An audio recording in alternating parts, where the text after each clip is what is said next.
اهلا بيكم. معاكم فاطمه من قناه كروشيستا. الفيديو بتاعنا النهارده هنكمل مع بعض الجزء الثالث في عمل اليونيكورن.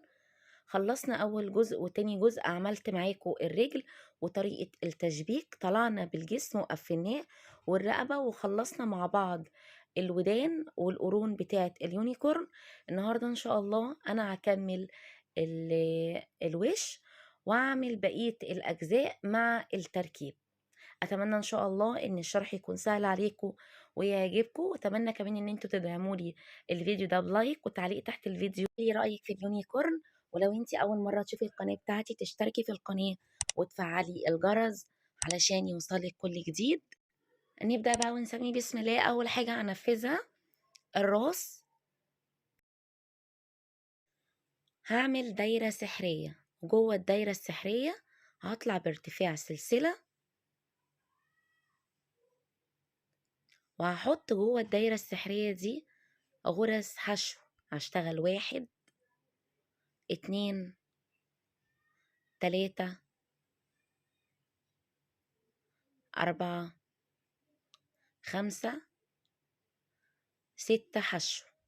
يبقى أول صف هشتغل 6 غرز حشو. السطر التاني هشتغل في أول غرزة، هدخل أحط فيها الإبرة واشتغل تزايد. في أول غرزة هعمل 2 1 حشو، وانزل تاني في نفس المكان اخد الحشو التاني، ودي كده غرزة تزايد. الغرزة اللي وراها هدخل بالإبرة وياخد فيها تزايد. السطر التاني هينتهي معايا على 12 غرزة حشو. السطر التالت هشتغله 1 حشو تزايد 1 حشو تزايد لغاية نهاية السطر. واحنا كده كده مشينا كل الخطوات دي من أول الحصان. يبقى السطر التالت 1 حشو تزايد 1 حشو تزايد لغاية النهاية. هينتهي معايا السطر التالت على 18 غرزة حشو. هكمل السطر الآخره. السطر الرابع هشتغل 2 حشو ورا بعض، بعد كده تزايد لغاية نهاية السطر. انتهي معايا السطر الرابع على 24 غرزة حشو. هكمل التزايد السطر الرابع وبعد كده نشوف الخطوة اللي بعديها. أنا هنا كملت التزايدات لغاية ما وصلت للسطر اللي فيه 3 حشو تزايد. كملت السطر بتاع 3 حشو تزايد لغاية النهاية. هيخلص معايا السطر على 30 غرزة حشو، وده الشكل بتاع 12 18 24 30 غرزة حشو. بعد كده هعمل سطور ثابتين على ال 30 غرزة علشان أكمل الشكل بتاع البق من قدام. هعمل 5 سطور ثابتين على ال 30 غرزة علشان أحدد شكل البق. بعد التزايدات أنا هشتغل 5 سطور ثابتين على 30 غرزة. ال5 سطور الثابتين هشتغل بقى 1 2 3 4 5 حشو 6 7 8 9 10 11 12. بعد كده هشتغل التزايدات. هعمل 1 تزايد الغرزة الجاية، 2 تزايد اللي وراها 3 تزايد، يعني 3 مرات ورا بعض أنا بزود فيهم. كل مرة بحط 2 غرزة بدل ما أحط واحدة تزايد، واللي وراها 4 تزايد، وهنا 5 تزايد 1 2 3 4 5، ودي الغرزة رقم 6. يبقى أنا عملت 12 حشو 6 تزايد. بعد كده هشتغل حشوات لغاية نهاية السطر. هكمل لنهاية السطر لغاية ما يجي عند أول غرزة أنا معلماها وأبدأ السطر الجديد. السطر ده أنا اشتغلت فيه 12 غرزة حشو، بعد كده تزايد 6 مرات، بعد كده اشتغلت 12 غرزة حشو. السطر الجديد هشتغل 1 2 3 4 5 6 7 8 9 10 11 12. وبعد كده هشتغل 6 مجموعات 1 حشو تزايد 6 مرات.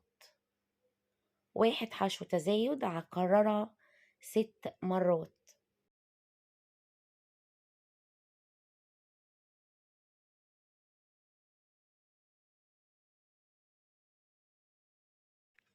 بعد كده هشتغل 12 حشو تانيين على ال 12 غرزة اللي من تحت، كل غرزة فوقيها غرزتها لغاية ما اجي عند أول غرزة أنا معلماها.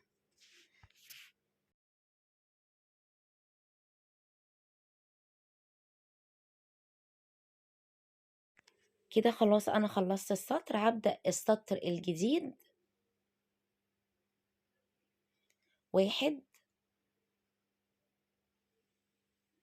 2 3 4 5 4 5 6 7 8 9 10 11 12.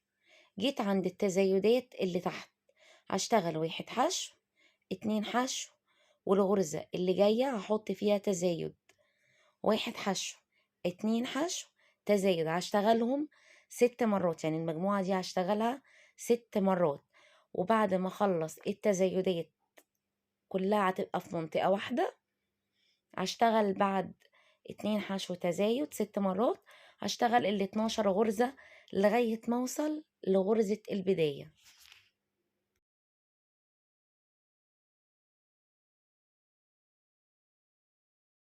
كده انا خلاص بقفل السطر. السطر ده هينتهي معايا على 48 غرزة حشو مع التزايدات اللي انا عملتها. هنا خلاص انا خلصت لنهاية السطر وعملت ال 12 غرزة. السطر ده انتهى معايا على 48 غرزة حشو.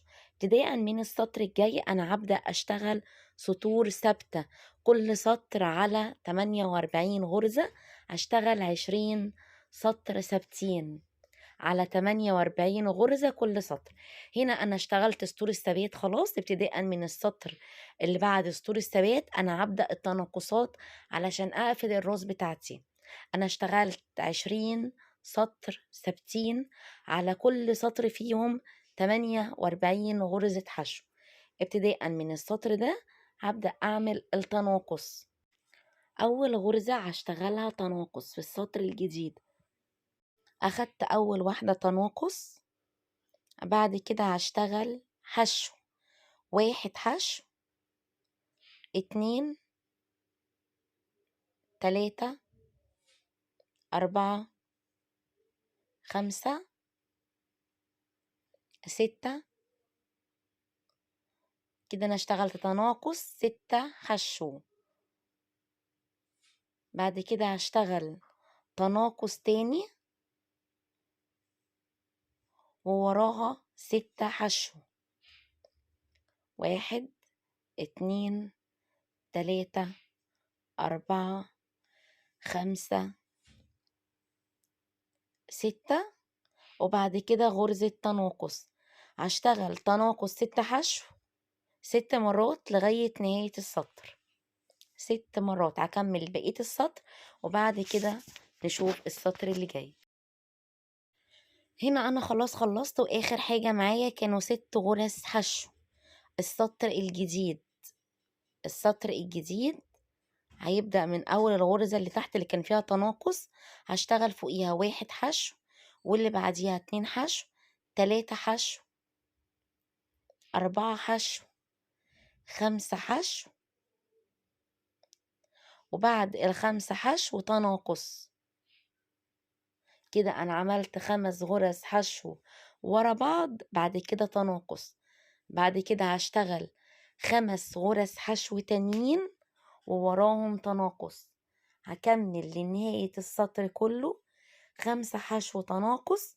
لغاية ما اقفل السطر هيطلعوا معايا 6 مرات. هكمل لغاية نهاية السطر. كده انا جيت لنهاية السطر الجديد هبدأه. اللي قبليه كان 5 حشو، ده هيبقى 4 حشو تناقص. اللي قبليه كان 5 حشو تناقص، ده هيبقى 4 حشو. 1 2 3 4، وبعد كده غرزة تناقص 6 مرات لغاية نهاية السطر.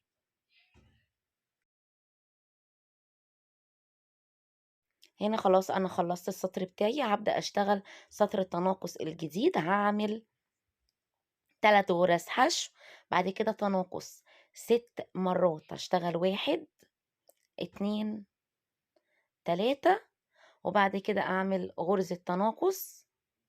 هشتغل 3 حشو تناقص 6 مرات لغاية نهاية السطر. هنا بقى هبدأ أجيب الفايبر، ومرحلة الحشو هبدأ أحشي الوش بتاعي وأحدد العيون. هحشي بس الجزء اللي من قدام حلو جدا، وبعد كده أحدد العيون بتاعتي. هنا بقى هشوف آخر سطر كان في التزايدات أهو. هيجي من الجنب بتاعه على طول وأعد كام سطر. هعد 7 سطور وادخل العين، وهي بالنظر يعني انت تحطي وتشوفي المكان المناسب ليها فين. انا هنا هو كان اخر صف تزايدات، عديت وراه 7 سطور، وبعد كده حطيت العين بتاعتي، دخلتها جوه شوية بس على نفس السطر.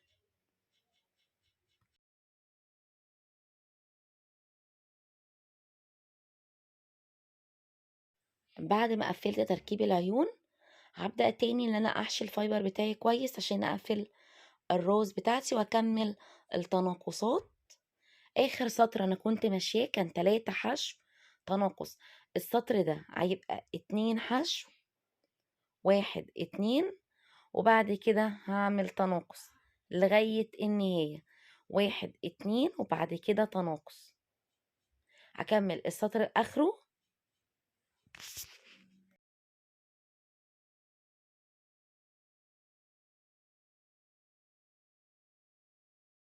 نراجع التناقصات مع بعض. عملت اول صف في التناقصات كانوا 6 حشو بعد كده تناقص. الصف اللي وراه كان 5 حشو بعد كده تناقص. اللي بعديه كان 4 حشو تناقص. اللي بعديه كان 3 حشو تناقص. بعد كده هيبقى 2 حشو فقط بعد كده تناقص. أكمل السطر لغاية آخره. أبدأ السطر الجديد هيبقى 1 حشو بس وبعد كده تناقص. السطر اللي وراه هيبقى كل مرة تناقص تناقص تناقص 6 مرات علشان أقفل الروز بتاعتي، وانهي الروز في الآخر على 6 غرز علشان أقفل الفتحة اللي هتبقى موجودة عندي واحكم الشغل بتاعي كويس وأنضف خيطي. هكمل بقى التناقصات لغاية ما أخلص الراس.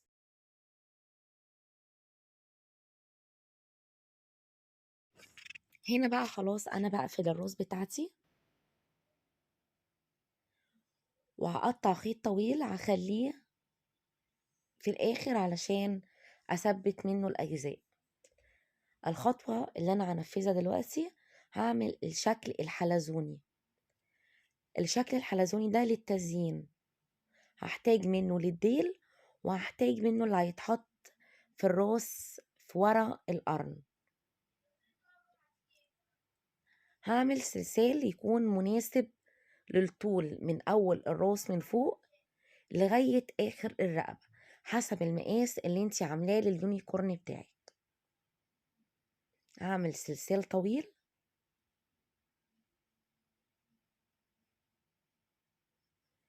وأقيس مقاسه من أول الراس من فوق لغاية نهاية الرقبة. ليك الاختيار لو عايزة تطولي أكتر. هنا بعد ما عملت السلسال بتاعي هطلع ارتفاع 3 سلاسل.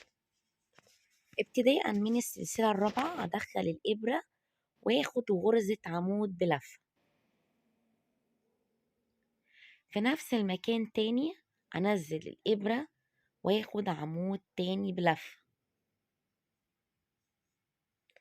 هيجي على الغرزة اللي جاية هدخل الإبرة واخد عمود واحد وانزل تاني الإبرة اخد العمود التاني وانزل الإبرة اخد العمود التالت.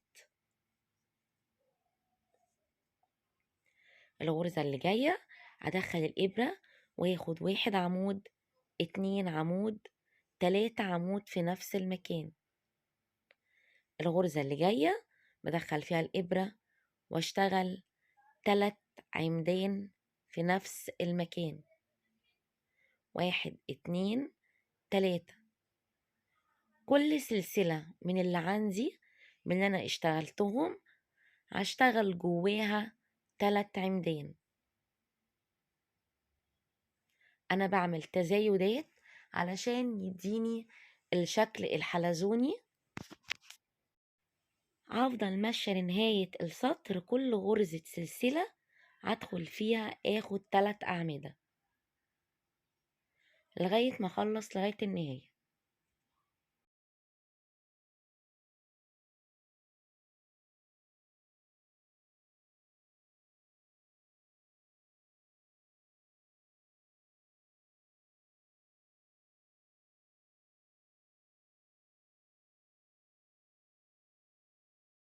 دلوقتي بقى خلاص انا خلصت الشكل الحلزوني.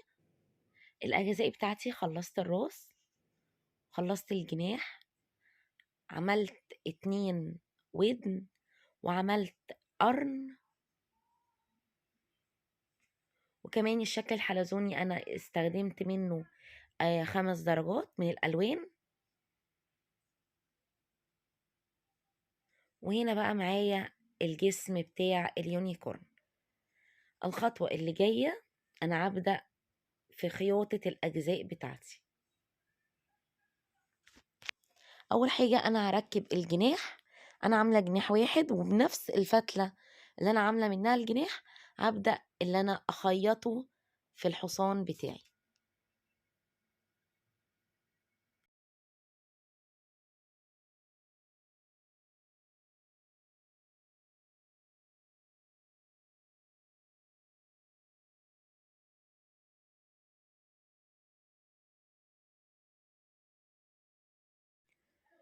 دلوقتي هبدأ خياطة القرن من نفس الخيط اللي انا قفلت بيه الراس. كنت سايبة فتلة طويلة ما قصيتهاش، هي دي اللي هبدأ اثبت فيها القرن بتاعي في نص الراس ما بين العين والعين.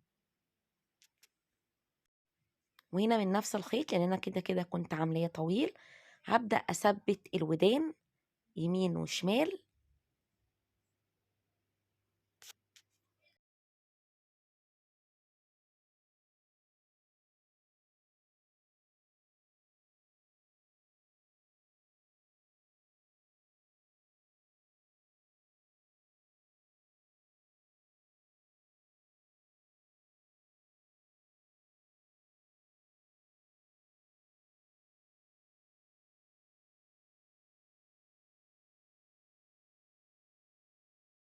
هنا بقى خلاص انا ثبت الودان بتاعتي.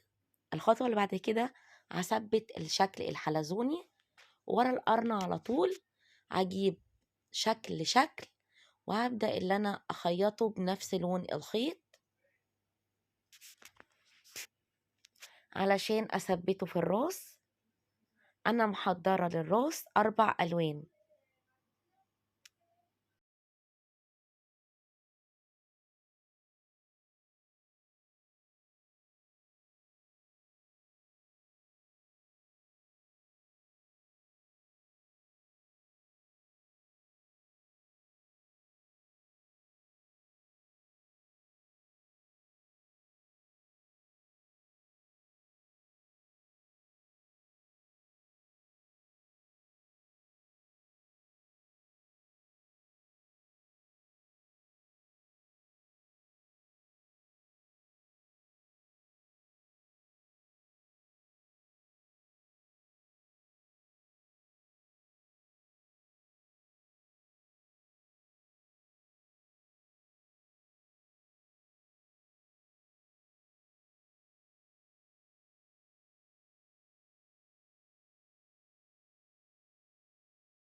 وبكده أكون خلصت معاكم شرح اليونيكورن. أتمنى إن شاء الله إن هو يعجبكم ويكون الشرح سهل وبسيط وتقدروا تنفذوه من غير أي صعوبة. ولو أي حاجة وقفت معاكي في الكومنتات تكتبيلي. يا ريت بقى تدعمولي الفيديو ده بلايك وتعليق تحت الفيديو. ولو انتي أول مرة تشوفي القناة بتاعتي تشتركي في القناة وتفعلي الجرس عشان يوصلك كل جديد.